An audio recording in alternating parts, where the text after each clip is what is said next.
రామ్మోహన్ రావు గారు, ఇక్కడ చాలా మందిలో ఉన్న ప్రశ్న ఏంటంటే అది యాదృచ్ఛికమో లేకపోతే విధివంచితమో తెలియదు, కానీ కరెక్ట్గా ఎలక్షన్స్ అయిపోగానే తనకి అంటే ఆ తుంటి ఆపరేషన్ జరగడము, ఆ టైంలో తను బయటకు రాలేకపోవడము, ఆ తర్వాత జరిగిన పరిణామ క్రమంలోనే అంటే మళ్ళీ బయటకు వచ్చిన వెంటనే, ఎందుకంటే తను మీకు గుర్తుంటే ప్రోగ్రామ్ పెట్టి చెప్పారు, నేను టీవీలోకి వస్తాను, వచ్చి ఏదైతే కాళేశ్వరం గురించి మాట్లాడుతున్నారో, మేడిగడ్డ బ్యారేజ్ గురించి మాట్లాడుతున్నారో వాటన్నిటికీ నేను సమాధానాలు చెప్తాను అన్న వెంటనే ఈ యాక్టివిటీ జరగడం, ఇవన్నీ అంటే ఒకదానికొకటి కోయిన్సిడెన్సా లేకపోతే అవన్నీ ప్రీ ప్లాన్గా చేస్తున్నారన్న ఒక అనుమానం కూడా చాలా మందిలో ఉంది. ఈ సందర్భంలో కేసీఆర్ గారి మౌనం ఏదైతే ఉందో ఆ మౌనం అన్నదాన్ని ఖచ్చితంగా ఎక్కడో ఒక చోట స్ట్రాంగ్ రిటాలియేషన్ రాబోతోంది అన్న అనుమానం కూడా చాలా మందిలో ఉంది. ఏమంటారు మీరు? నడిచినంత కాలం నడిపిస్తూనే ఉంటారన్న పాట వచ్చింది బట్టి ఎప్పటికైనా సాగినంత కాలం సాగుతుంది, కానీ ఎప్పుడు ఎవరిది సాగదు కదా. చాలా మంది నియంత్రణ పోయింటారు, రాజకీయ నాయకులు పోయారు, చాలా పెద్ద పెద్ద వాళ్ళు పోయింటారు. ఇక్కడ కూడా ఏంటంటే చిదంబరం గారు, ఇప్పుడు విజయానికి అందరూ తండ్రులే, అపజయం అనాథ కదా. ఇప్పుడు సమస్య అక్కడే వచ్చింది. కేసీఆర్ గారు చుట్టూ చీకట్లు కమ్ముకోవడానికి ప్రధాన కారణం ఏంటంటే ఆ విజయానికి అందరూ తండ్రులుగా వ్యవహరించిండ్రు, రెండోసారి గెలిస్తే ఓహో నాయక అన్న వాళ్ళు ఓడిపోయినప్పుడు ఆయన వెంబడి నిలిచేది ఎవరు అని సమస్య వస్తుంది. అప్పుడు గెలిచిన 2 సార్లు ఆయన వెంబడి నిలిచిన వాళ్ళు ఆయన కేర్ చేయలేదు. ఇప్పుడు మాత్రం వీళ్ళు రావడం లేదు అంటే ఎందుకు రారు అంటే వాళ్ళ ప్రయోజనాల స్వప్రయోజనాల కోసం వచ్చి పోతున్నారు కదా. 63 మందిని గెలిచినప్పుడు 2014లో అదే జాగ్రత్తతో నుండి సరే ఒక కారణం ఉంది, అప్పుడు చేర్పులు మనకు ఫిరాయింపుదారులను ప్రోత్సహించడానికి. కానీ 88 మంది వచ్చిన అదే పని చేశారు కదా రెండోసారి.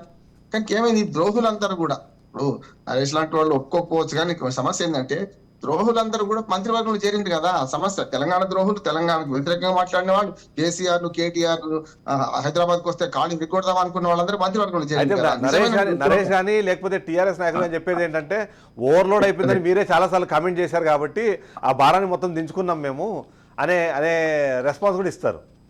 అంటే ఇప్పుడు వస్తే కష్టం అండి. ఇప్పుడు అయిపోయిన తర్వాత గత జల సేతు బంధనం అయిపోయింది, 2 సార్లు అధికారంలోకి వచ్చి పోయినరు, కార్యకర్తలు ప్రాణాలు త్యాగాలు చేసిండ్రు చాలా మంది. నేను చనిపోయిన ఆత్మహత్యలను రాజకీయం చేయదలుచుకోవాలి, ఆత్మహత్యలు తప్పు అంటున్నాను ఇప్పటికి కూడా.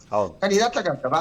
పార్టీ కోసం అహర్నిశలు పనిచేసిన వాళ్ళు పల్లకి మోసిన బోయిల్లాగే ఉండిపోయి ఇవాళ వీళ్ళను దగ్గర తీసిన లాభం ఏంది, మళ్ళీ 5 ఏళ్ల తర్వాత ఏమైంది తెలియదు కదా.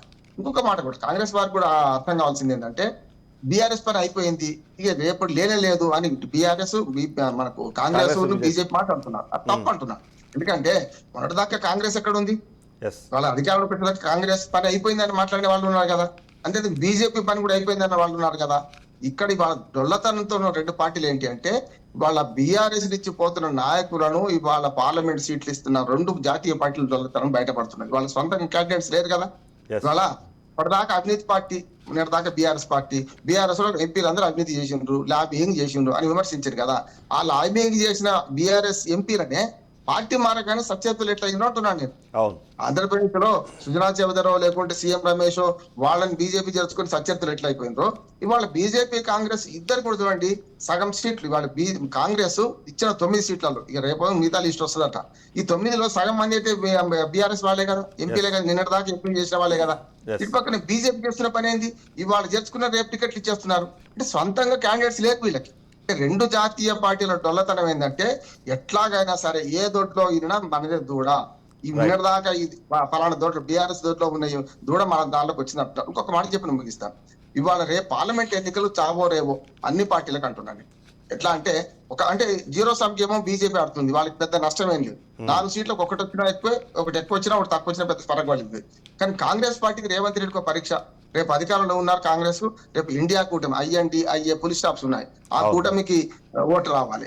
ఇటు పక్కనేమో కారు సారు సర్కారు 16 అన్న బాబత్ 9 వచ్చింది పోయినసారి. అధికారం సాగుతున్నాక వాళ్ళు అధికారం లేదు, ఉన్న వాళ్ళని గెలిపించుకోవాలి, కొత్త వాళ్ళని చేసుకోవాలి, ఎక్కడెక్కడి నుంచి తీసుకొచ్చి పెడుతున్నారు. ఇవాళ వీళ్ళందరిలో ఆ 9 సీట్లు కాదు, వాళ్ళ సగం దక్కించుకున్న టీఆర్ఎస్ కు మంచి మార్కులు వచ్చినట్టే లెక్క. కానీ వాళ్ళ చావోట్లు ఎవరికి ఉందంటే బీఆర్ఎస్ కున్నది, కాంగ్రెస్ కున్నది. ఈ బీజేపీకి అంటారా ఉన్న 4 సీట్లకి ఎంత ఎక్కువ వచ్చినా లాభమే. కానీ బీజేపీకి ఒక పెద్ద ఛాలెంజ్ ఏంటంటే దక్షిణ భారతదేశంలో 25 సీట్లు ఉన్న కర్ణాటకలో మైనస్ ఉంటుందా ప్లస్ ఉంటుందా, మొత్తం అయితే అప్పటిన్ని రావంటున్నారు. ఇటు పక్కన బీజేపీ 6 సీట్లు తీసుకుని ఏపీలో కూడా కొంత మరి ప్రయత్నం చేస్తుంది, అక్కడ జీరో సమ్ గేమ్ ఆడుతున్నది.